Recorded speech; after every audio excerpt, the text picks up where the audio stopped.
CM Revanth రెడ్డిపై మాజీ మంత్రి ఎర్రబెల్లి దయాకర్ రావు సంచలన వ్యాఖ్యలు చేశారు. 6 నెలలుగా ఓటమి భయంతో సీఎం రేవంత్ రెడ్డి స్థానిక సంస్థల ఎన్నికలు పోస్ట్ పోన్ చేస్తూ ప్రయోగాలు చేస్తున్నారని ఆరోపించారు. మొదట ఈ ఫార్ములా కార్ రేసింగ్ లో కేటీఆర్ పై ప్రయోగం చేశారు. ఆ తర్వాత తనను హరీష్ రావును కేటీఆర్ ను కలిపి ఫోన్ ట్యాపింగ్ డ్రామా ఆడి జైల్లో పెట్టాలని రేవంత్ ప్రయోగం చేశారని ఆరోపించారు ఎర్రబెల్లి.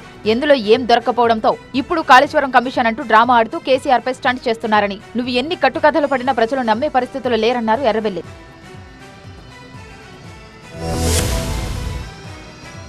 నెల్లూరులో అక్రమ కట్టడాలపై కొరడా ఝుళిపిస్తున్నారు అధికారులు. జేమ్స్ గార్డెన్ లో 3 భవనాలను కూల్చివేశారు. అనుమతులను అతిక్రమిస్తే నిర్మాణాలను తొలగిస్తామని హెచ్చరించారు కమిషనర్ వైవో నందన్. నెల్లూరు నగరపాలక సంస్థ పట్టణ ప్రణాళిక విభాగం నిర్దేశించిన అనుమతులను అతిక్రమించవద్దని వార్నింగ్ ఇచ్చారు. నిబంధనలను ఉల్లంఘించి అదనంగా అంతస్తులను నిర్మించిన స్థానిక వెంకటరామపురం జేమ్స్ గార్డెన్ ప్రాంతంలోని అక్రమ కట్టడాలపై కొరడా ఝుళిపించారు.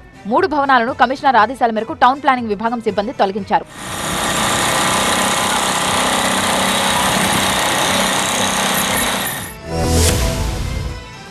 రాష్ట్ర ప్రభుత్వం శ్రీకాకుళం జిల్లా ఎచ్చర్ల ఐఎంఎల్ డిపోను ఎవరి ప్రయోజనాల కోసం విడదీసి టెక్కలిలో కొత్త డిపో ఏర్పాటు చేస్తున్నారో చెప్పాలని డిమాండ్ చేస్తున్నారు హమాలీలు. రాష్ట్ర వ్యవసాయ శాఖ మంత్రి అచ్చెన్నాయుడు దీనికి సమాధానం చెప్పాలంటూ డిపోలో పనిచేస్తున్న హమాలీలు వినూత్న నిరసన చేపట్టారు. రాష్ట్ర ప్రభుత్వం టెక్కలిలో డిపో ఏర్పాటు చేయవద్దు, మా డిపోయే మాకు ముద్దు అంటూ చెవిలో పూలు పెట్టుకుని ఎచ్చర్లలో ఏపీఎస్బీసీఎల్ డిపో హమాలీలు నిరసన తెలిపారు.